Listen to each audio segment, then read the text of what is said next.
one card reading mo, Libra.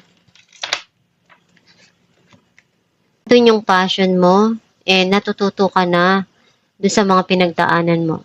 And naghihil ka na doon sa mga nangyari. And you are spiritually awakened. Clarify natin ng Queen of Wands. Ace of Wands and Five of Wands. Igagrab mo kung ano yung opportunity na darating sa buhay mo.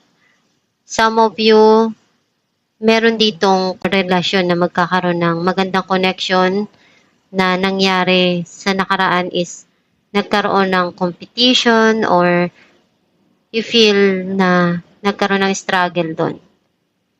Some of you, meron kang sisimulan dito pero natatakot ka kasi andun yung nag-struggle ka pa kung ano yung mga pinagdadaanan mo, naapektuhan yung mga dumarating sa buhay.